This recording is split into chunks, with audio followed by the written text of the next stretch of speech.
उधर पश्चिमी मीडिया ने दावा किया कि रूस के राष्ट्रपति पुतिन को क्राइमिया पर बड़े हमले का डर सता रहा है। पुतिन ने क्राइमिया पर 2014 में कब्जा कर लिया था, जिसके बाद अब उन्हें यूक्रेन की जंग के बीच क्राइमिया चिंता हुआ दिख रहा है।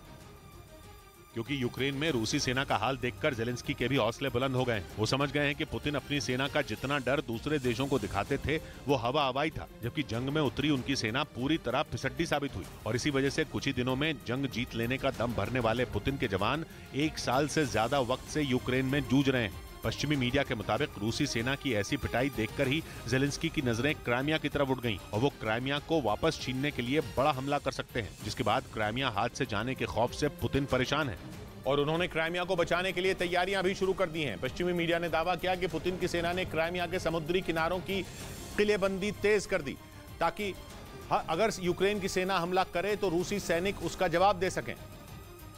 क्योंकि पुतिन नहीं चाहते कि क्राइमिया को बचाने के लिए कोई कोर कसर छोड़ी जाए। 2014 में कब्जे के बाद रूस ने क्राइमिया को अपने हथियारों के डिब्बों की तरह इस्तेमाल किया है। वहाँ रूस के एयरबेस पर सुखोई जैसे विमान तैनात रहते हैं, जबकि नेवल बेस पर जंगी जहाजों और पनडुब्बियों ने भी मोर्चा संभाल रखा है। क्राइमिया के रास्ते ही पुतिन की फौज ने यूक्रेन के दक्षिणी हिस्से पर हमला बोला था और अब रूस की सेना ने क्राइमिया पर हमले से निपटने की तैयारी तेज कर दी। वहां से आई कई तस्वीरों में समंदर के किनारे बड़े बड़े गड्ढे खुदे हुए दिखाई दिए, जो सैनिकों के छिपकर लड़ने के लिए बनाए जाते हैं।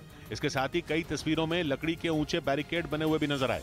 और पश्चिमी मीडिया के मुताबिक उन्हें रूस के सैनिकों ने ही तैयार किया है, क्योंकि रूसी सेना इस बात से डरी हुई है कि यूक्रेन की फौज कभी भी समंदर के रास्ते क्राइमिया पर हमला बोल सकती है।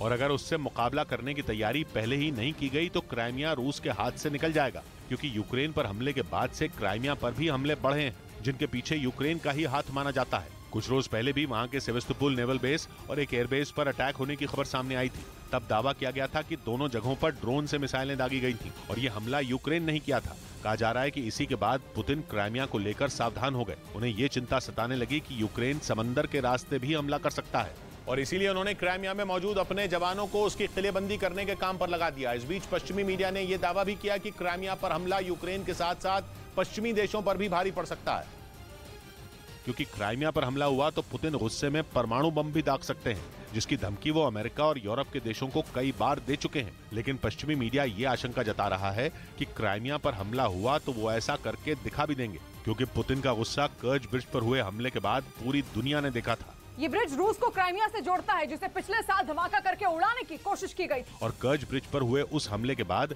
पुतिन ने यूक्रेन के शहरों को मिसाइलों की मार से बेदम कर दिया था, जबकि इस बार तो बात क्राइमिया पर हमले की हो रही है।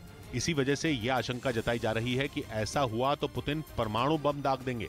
इस बीच फेसबुक और इंस्टाग्राम चलाने वाली कंपनी मेटा फिर छटनी की तैयारी में है। इससे पहले कंपनी ने बीते साल नवंबर में 11,000 कर्मचारियों को बाहर का रास्ता दिखाया था, जिसके बाद कंपनी अब दूसरी बार की छटनी की तैयारी में है। एक रिपोर्ट के मुताबिक कंपनी अगले हफ्ते हजारों कर्मचारियों को निकाल सकती है। फेसबुक और इंस्टाग्राम चलाने वाली कंपनी मेटा अपने खर्चों में कटौती कर रही है और इसी के तहत वो कंपनी से हजारों कर्मचारियों को निकालने की तैयारी में है।